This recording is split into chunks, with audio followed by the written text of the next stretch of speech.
Clinical treatment આવતા પહેલા ઘરેલું કોઈ ઈલાજ ખરા આપણી પાસે કે એમને આપણે ગાઈડ કરી શકીએ? ચોક્કસ. આપણા દર્શક મિત્રોને. કરેક્ટ. સો જો તમને તમારી સ્કિન વધારે ઓઇલી લાગતી હોય તો સૌથી પહેલા તો તમારે ફેસ વોશ ફ્રિકવન્ટલી કરવું જોઈએ. પોલ્યુશનમાં જવાનું થાય, ધૂળ મિટ્ટી લાગે, તમારે એને અવોઇડ નહીં કરવું જોઈએ. ઘરે આવીને સારી રીતે ફેસ વોશ કરીને એને પ્રોટેક્ટિવ લેયર મોઇશ્ચરાઇઝર કેવું લગાવી દેવું જોઈએ. એના સિવાય જો તમને શુગર ખાવાની આદત વધારે હોય, જંક ફૂડ ખાવાની આદત વધારે હોય, બહારનું ખાવાની આદત વધારે હોય તો પિમ્પલ વધારે થઈ શકે. તો અગર તમને એવું થતું હોય તો એના પર થોડી રોક લગાવવી જોઈએ, કંટ્રોલમાં ખાવું જોઈએ. એના સિવાય એવા પર્સન જેને ડેન્ડ્રફની તકલીફ હોય એને પણ પિમ્પલ થઈ શકે.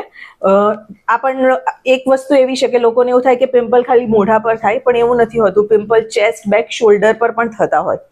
સો અગર નાના નાના પિમ્પલ છે, તમે ઘરેલું નુસ્ખા જેમ કે ફેસને સારી રીતે ક્લીન્સ કરીને અગર મેન્ટેન કરો તો એ કંટ્રોલમાં રહી શકે.